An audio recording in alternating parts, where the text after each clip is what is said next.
151 days in the custody of the federal government security agencies, a high court of the federal capital admitted a former governor of the Central Bank of Nigeria, Godwin Emefiele, to conditional bail. This is as a result of the fundamental rights enforcement suit filed by the former CBN governor challenging his unlawful detention.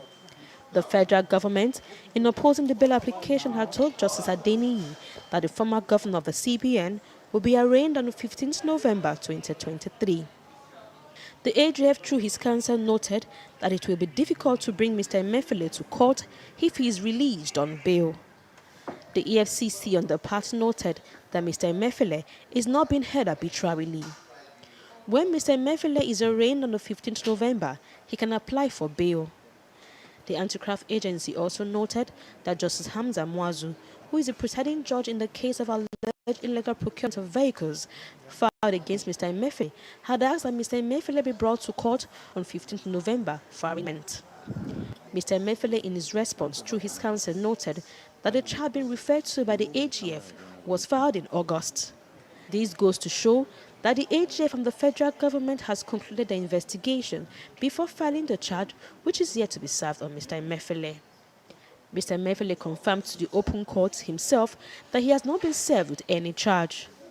Delivering ruling, Justice Adeniyi noted that he has taken cognizance of the facts that Mr. Emefiele is scheduled to appear before Justice Hamza Mwazu. He also noted that he recognizes the remand order made by the Chief Magistrate, Chukwuemeka Nweke, despite the order having two conflicting dates. There must be an end to detention without trial.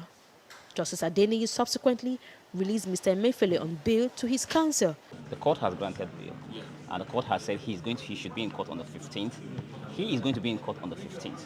Our duty is to ensure that he is in court, to advise him to. That's all. Mr. Emefiele will tentatively be arraigned on 15th November on a 20-count charge of illegal procurement of over 98 vehicles and armored buses to the tune of 9.6 billion naira. Celestina Iria, TVC News, Abuja. Well, and Justice Olukayode Adeniyi also ruled that there must be an end to the detention without trial, so to speak, because we recall Abdulrasheed Bawa as well was also detained for over 100 days without trial, and he was released to his family's fanfare reception when he was released. But for Godwin Emefiele, we didn't see that, because these are some of the things that people were saying, oh, we didn't see fanfare with regards to his release from his families. But it is obvious that there is a huge sigh of relief from him and his counsel, who, while in court, had to tell the judge that, you know what, let this person breathe, so to speak. And it's good that he's been released, but indeed there has to be an end to detention without trial, because constitutionally, I think it's just 24 hours. If you arrest someone, then you should charge them to a court. But that didn't happen. This has gone beyond what is required by law. So perhaps we need to begin to look at that. That's right.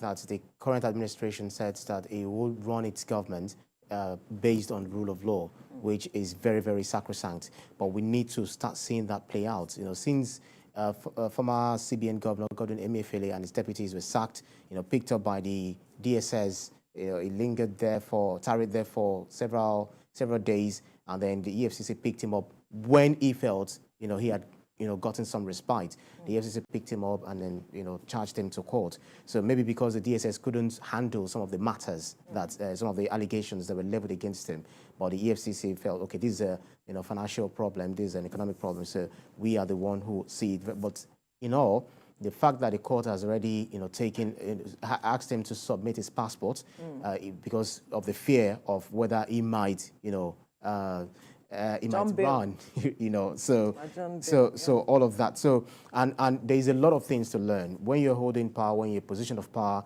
it's always good to tread carefully. Even if you do it right, you still see some people, whatever right thing you do, those who are affected by your justice or whatever right thing that you've done, your decisions, they would also want to, get at you. So if you're on the right course, definitely you'll be freed.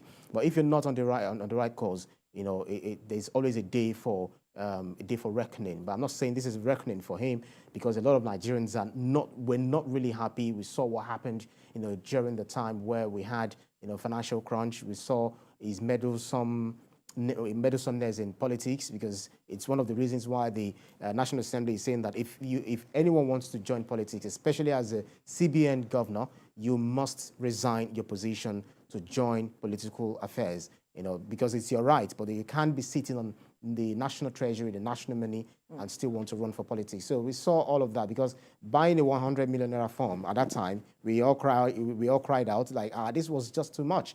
And then you had someone who, at the apogee of the Apex Bank, now saying that he's also running for president and all of that. So there's a whole lot of things, a whole lot of messy things that happen. But what we'd like to see at the end of the day is justice, whether justice for Emefiele or justice, the path of Nigerians, or justice, whoever deserves justice to bottom line, justice being seen to be done in this matter. Absolutely. Because that's what it is about.